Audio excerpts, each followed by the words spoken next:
नमस्कार, मी प्रतीक्षा. DNA मराठीमध्ये आपलं स्वागत. Bhagyalakshmi multi-state credit cooperative society limited या संस्थेच्या गैरव्यवहार प्रकरणी आज केंद्रीय सहकार राज्यमंत्री मुरलीधर मोहोळ यांना भाग्यलक्ष्मीच्या ठेवीदारांनी अहिल्यानगर शहरात निवेदन दिलं. निवेदनात म्हटलं आहे की भाग्यलक्ष्मी संस्थेचे संचालक व कर्मचाऱ्यांवर अद्याप कुठलीही ठोस कारवाई झाली नसून या प्रकरणात आतापर्यंत फक्त संस्थेचे चेअरमन भारत बबन पुंड यास अटक झाली आहे.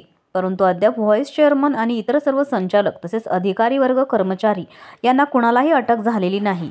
या सर्व प्रकरणाची चौकशी करण्यास सक्षम अधिकाऱ्याची नियुक्ती करावी, तपास आर्थिक गुन्हे शाखेकडे वर्ग करावा व ठेवीदारांच्या कष्टाचे पैसे मिळवून द्यावेत अशी मागणी यावेळी ठेवीदारांनी मंत्री मुरलीधर मोहोळ यांच्याकडे व्यक्त केली. नमस्कार. या ठिकाणी आज भाग्यलक्ष्मी मल्टीस्टेटचे जे ठेवीदार आहेत यांचं नुकसान अगणित झालेलं आहे. हे सगळे ठेवीदार या ठिकाणी जमलेले आहेत. वाडिया पार्कच्या इथे आम्ही सगळेजण आलेलो आहोत. इथे याच्यासाठी आलेलो आहोत की माननीय मंत्री जे मोहोळ साहेब आहेत, अर्थमंत्री आहेत, त्यांना आम्ही एक निवेदन दिलेलं आहे. सहकार अर्थमंत्री मोहोळ साहेब यांना निवेदन दिलेलं आहे. निवेदनाद्वारे त्यांना हेच सांगण्यात आलेले आहे की आमची जी ठेवी आहेत भाग्यलक्ष्मी मल्टीस्टेटमध्ये ते लवकरात लवकर आम्हाला मिळावेत. आमचे पैसे आम्हाला मिळावेत. हे कष्टाचे पैसे आहेत. हे कुठल्याही प्रकारचे आमचे वाया जाता कामा नये.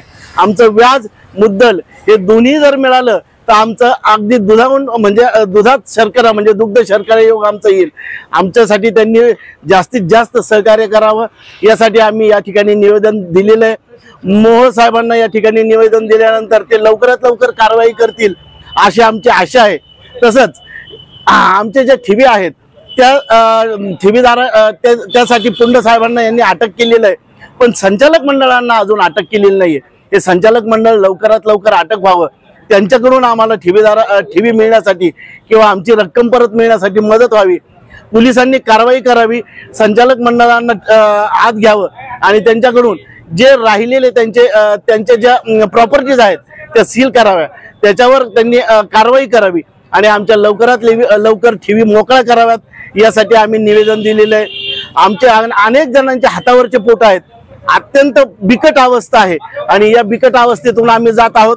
माझ्या शेजारी उभा असलेले हे काका अतिशय लांबून आले, जवळजवळ 125 किलोमीटर वरून हे इथं आलेले आहेत आणि यांची जी धावपळ होती या वयामध्ये ती धावपळ यांनी बंद करावी. पुंडे साहेबांनी आम्हाला लवकरात लवकर न्याय द्यावा. चौधरी साहेब तसेच SP साहेब यांनी सगळ्यांनी न्याय द्यावा ही आमची त्यांच्याकडे मागणी राहील.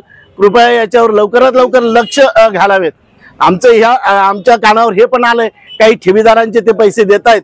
चांगली गोष्ट आहे. लवकरात लवकर ते ठेवीदारांचे पैसे जसे दिले तसे आमचे पण द्यावेत यासाठी आम्ही त्यांच्याकडे कळकळीची विनंती करतोय.